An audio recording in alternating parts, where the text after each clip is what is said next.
Muzaffarpur Lok Sabha seat पर भारी फेरा हो गया है। ब्राह्मण भूमियार समाज ने मोर्चा खोल दिया है। नमस्कार, दर्शन न्यूज में आपका स्वागत है। मैं हूं अनुराग। खबर बड़ी है, मुजफ्फरपुर से है और मुजफ्फरपुर लोकसभा सीट को लेकर है। जिस तरह से मुजफ्फरपुर में बीजेपी ने अपना उम्मीदवार बदल दिया, अजय निषाद की जगह राजभूषण निषाद को टिकट थमा दिया, उसके बाद उठापटक और भी ज्यादा तेज हो गई है।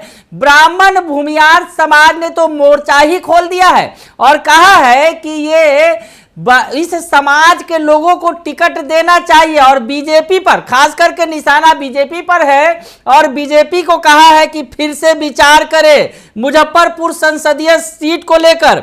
और कहा गया है जो नेता हैं जिन्होंने कमान संभाल रखी है, भाजपा के नेता रहे हैं, पूर्व में मंत्री भी रहे हैं, अजीत कुमार ने फ्रंट की कमान संभाली है और कहा है कि तमाम 38 जिलों के ब्राह्मण भूमियार समाज के नेता एकजुट हुए हैं और एक स्वर में उन्होंने कहा है कि मुजफ्फरपुर से उम्मीदवार बदला जाए। तो बीजेपी को कहीं ना कहीं चेतावनी दे दी गई है, कह दिया गया है कि उम्मीदवार बदल दे बीजेपी, नहीं तो भारी मुश्किल होगी मुजफ्फरपुर में। तो क्या कुछ कह रहे हैं अजीत कुमार, जो पूर्व मंत्री भी रह चुके हैं बिहार सरकार में, बीजेपी के नेता रहे हैं, और वैसी स्थिति में वो क्या कह रहे हैं, किस तरह से नाराजगी जाहिर कर रहे हैं, पूरी बात सुन लीजिए आप।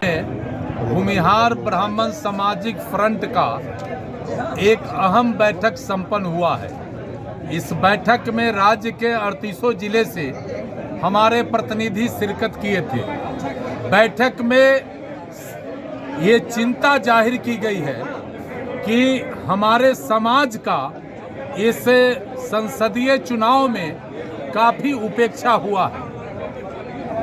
साथियों ने कहा है कि बिहार, चाहे आजादी का लड़ाई हो या 77 का सत्ता परिवर्तन हो देश का, या आदरणीय मोदी जी को प्रधानमंत्री के कुर्सी तक पहुंचाने का मामला हो, भूमिहार ब्राह्मण समाज इसमें अग्रगणी भूमिका निभाया है और तन मन धन से सारे इस अपने दायित्व का निर्वहन किया है। लेकिन हमें इस बार के पार्लियामेंट चुनाव में हमारा भारी उपेक्षा पॉलिटिकल पार्टियों के द्वारा किया गया है। हमारा मोतिहारी सीट था, परंपरागत सीट, हमारा महाराजगंज सीट था, हमारा वैशाली सीट था, हमारा मुजफ्फरपुर सीट था, हमारा सीतामढ़ी सीट था,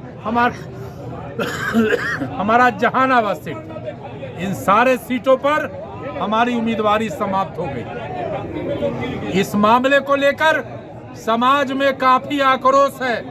समाज के लोग काफी चिंतित हैं, उदास हो गए हैं।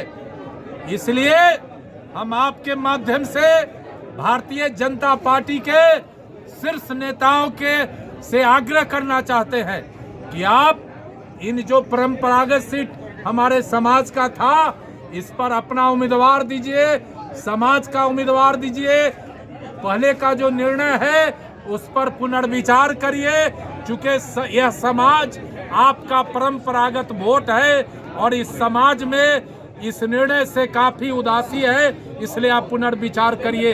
ये आज इस बैठक में निर्णय हुआ। भारतीय जनता पार्टी जब हम ज्वाइन किए थे तो जिन आदरणीय नेताओं के परामर्श पर हम इस पार्टी में आए थे, मुझे कहा गया था कि आप आदरणीय नरेंद्र मोदी के नेतृत्व को मजबूत करने में अपनी ताकत लगाइए, हम आपका और आपके समाज का सम्मान बढ़ाने का काम करेंगे। लेकिन आज जब जिस दिन सीट शेयरिंग का निर्णय हुआ, मैं उसी दिन कहा था कि जिस तरीके से जो हमारा परंपरागत सीट था वो अधिकतर सीट दूसरे गठबंधन को चला गया और भारतीय जनता पार्टी के नेतृत्व ने हमसे बात करके हमारे समाज को सम्मान देने का बात कहा था। तो हम अपना चिंता उस दिन भी जाहिर किए थे और फिर आज जाहिर करते हैं कि हमारे अपील पर, हमारे निवेदन पर पुनर्विचार करिए और जो हमारा परंपरागत सीट है भूमिहार ब्राह्मण को उस सीट पर लड़ाइए, ये हम आपसे आग्रह करते हैं। अजीत कुमार का अगला कदम क्या होगा? अजीत कुमार को समाज के 38 जिले के प्रतिनिधियों के द्वारा अधिकृत किया गया है कि आप भाजपा के शीर्ष नेतृत्व से बात करिए, अपील करिए और जो भी प्रतिफल है एक आध सप्ताह के अंदर फिर बैठ के हम लोग उस पर समीक्षा करेंगे। अगर भूमिहार नेताओं की अपेक्षा क्यों कर रही है? ये सवाल का जवाब हमारे नेतृत्व से आप लीजिए।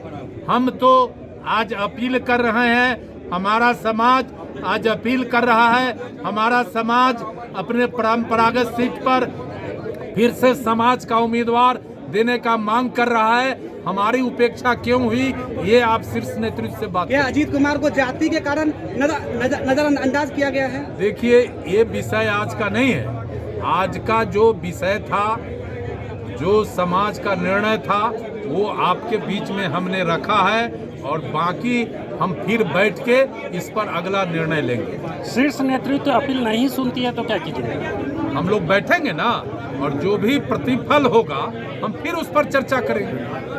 अगर उसके बाद अगर फिर भी नहीं होता है तो क्या करेंगे? भाई तो करेंगे सो आपको बताएंगे, जो हम करेंगे आपको बताएंगे। अंतिम फैसला बोचहा वाला होगा क्या? नहीं, अंतिम फैसला हम आज अपील किए हैं और अपील के बाद क्या प्रतिफल होता है फिर बैठेंगे, बात करेंगे, आपको बताएंगे।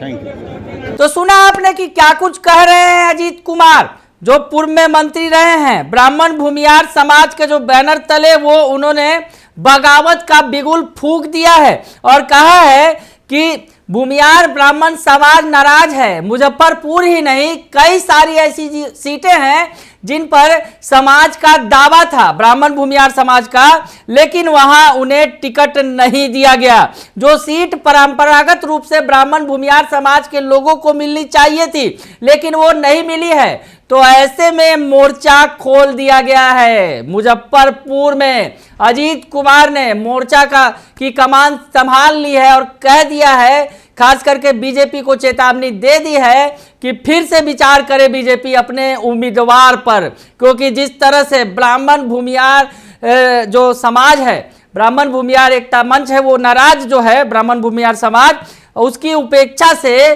पार्टी को मुश्किल होगी, भारी पड़ जाएगा इनकी उपेक्षा। तो बड़ी खबर है मुजफ्फरपुर से, हमने आपको बताया कि जिस तरह से भूमियार ब्राह्मण सामाजिक फ्रंट जो है उन्होंने मोर्चा खोल दिया है बीजेपी के खिलाफ, उम्मीदवार के खिलाफ, और कह दिया है कि ये जो मुजफ्फरपुर की सीट है या मुजफ्फरपुर के अलावा और भी कई सारी सीटें हैं जिस पर ब्राह्मण भूमियार समाज का दावा बनता है, वैसी सीटें बीजेपी उन्हें उन उम्मीदवारों को दे। बने रहिए दर्शन न्यूज के साथ, तमाम खबरों से आपको अपडेट रखेंगे। फिलहाल के लिए इतना ही, धन्यवाद।